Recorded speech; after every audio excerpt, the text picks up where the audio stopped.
The next award will be given to Miss Felipa T. Habalera. She's turned 100 years old. Okay? The icon of Mary Johnston College of Nursing. Miss Felipa Habalera, 100 years old, a graduate of Mary Johnston College of Nursing.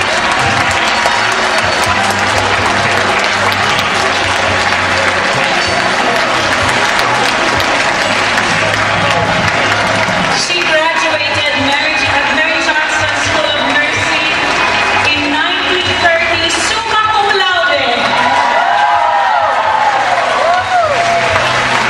She had so many.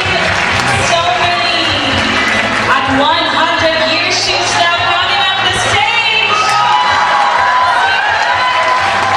I can see Mary Johnston College of Nursing in her life at 100 years, still strong and very much alive. 105 months to be exact.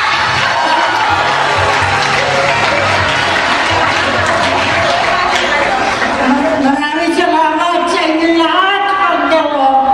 At ako'y malakas pa rin. Pwede ko makipag-laro na rin.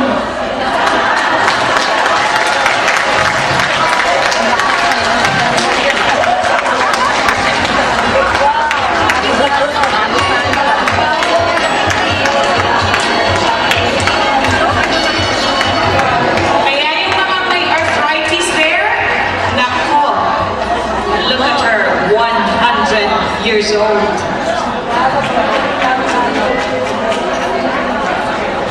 Miss Felipa Habalera values most of all her awards. The award given her for dedication to the care of war victims and her propagation of public health nursing, the Florence Nightingale Award, which she received in 1969 from the Philippine National Red Cross. She is really an outstanding achiever.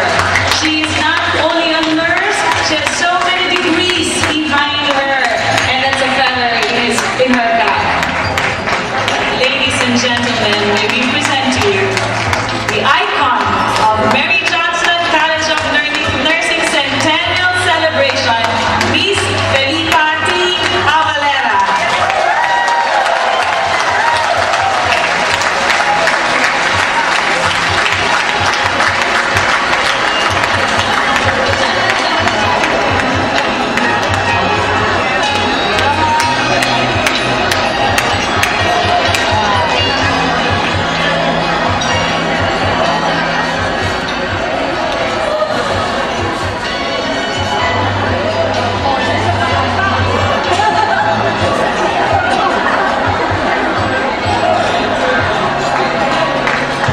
Yung age na yan. 100 years old. Tayo mga bata-bata pa, tumataas ang blood pressure. May mga rayuma na. No? Pero sila po, ay, wala akong masabi. Hats off talaga kay Ma'am.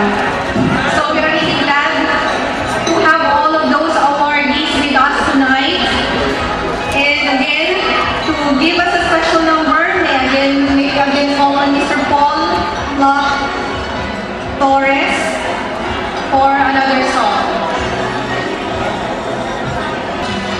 Okay, we have another, last but not the least, lahat po siguro tayo all up from this woman, from this lady. She is actually the first Filipino dean and administrator of Mary Johnston Hospital.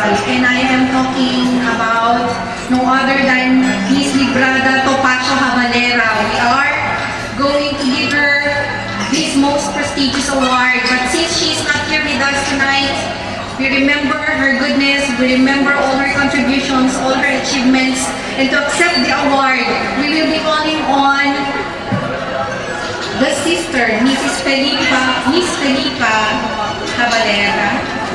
Yes. Miss Felipa Habalera. Are you not going to stand for Dean Librada T. Habalera, the midwife and nurse of Mary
And without them, we will not be here tonight. Without them, we will not be as achievers tonight.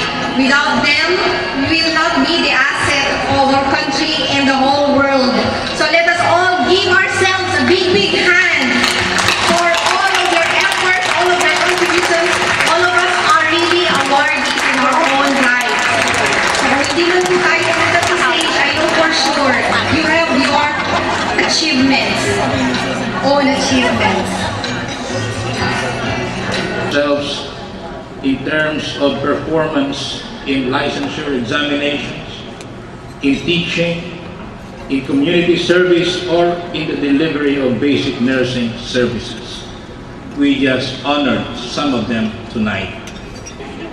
In exploring possibilities of an expanded program in medical science.